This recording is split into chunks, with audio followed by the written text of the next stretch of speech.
നമ്മുടെ സ്വന്തം മമ്മൂക്ക നായകനായിട്ട് ഒരു തമിഴ് സിനിമ ഉടൻ തന്നെ വരുന്നതായിരിക്കും.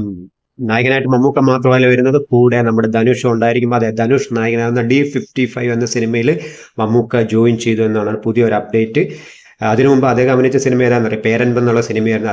അതിൽ അദ്ദേഹം കിട്ടില്ല പെർഫോമൻസ്, അതായത് അവാർഡ് അദ്ദേഹത്തിന് കൊടുക്കാത്തതിൽ വരെ വളരെ വിമർശനങ്ങൾ ഉയർന്നത്. കാരണം അതുപോലത്തെ അടിപൊളി പെർഫോമൻസ് ആയിരുന്നു അദ്ദേഹം ചെയ്തത്. ഇപ്പോൾ ഇത് അദ്ദേഹം ധനുഷിന്റെ കൂടെ ഒരു നായിക തുല്യമായിട്ടുള്ള ഒരു വേഷം ചെയ്യുകയാണ്.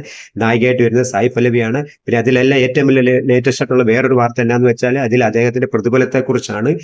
24 കോടി രൂപയാണ് അദ്ദേഹത്തിന്റെ പ്രതിഫലം എന്നുള്ളതാണ് ഇപ്പൊ പുതിയ അപ്ഡേറ്റ് വന്നിരിക്കുന്നത്. എന്തായാലും മമ്മൂക്കയുടെ പുതിയ ഒരു തമിഴ് സിനിമ വരുന്നു. അത് മലയാളികൾക്കും മമ്മൂട്ടി ആരാധകർക്കും ഒരുപോലെ സന്തോഷം പകരുന്ന കാര്യമാണ്. ഒപ്പം തന്നെ അദ്ദേഹം അതിലേക്ക് ജോയിൻ ചെയ്തു എന്നുള്ള അപ്ഡേറ്റ് ആണ് വരുന്നത്. അപ്പോൾ അദ്ദേഹത്തിന് പുതിയൊരു തമിഴ് സിനിമയുടെ ചെറിയൊരു വീഡിയോ ആണ് ചെയ്തത്. കാരണം എന്ന് വെച്ചാൽ ഇത് നിങ്ങളുമായിട്ട് മമ്മൂട്ടി ഫാൻസുമായിട്ട് പങ്കുവെക്കണമെന്ന് തോന്നി, അതുകൊണ്ട് ചെയ്ത വീഡിയോ ആണ്. എന്തായാലും നിങ്ങൾ എൻ്റെ ചാനൽ ഒന്ന് സബ്സ്ക്രൈബ് ചെയ്യണം. കാരണം സിനിമ സംബന്ധമായിട്ടുള്ള ചാനലാണ് നമ്മുടെ. അപ്പം വീഡിയോ ഇഷ്ടപ്പെട്ട ഒരു ലൈക്കും ചെയ്യണം.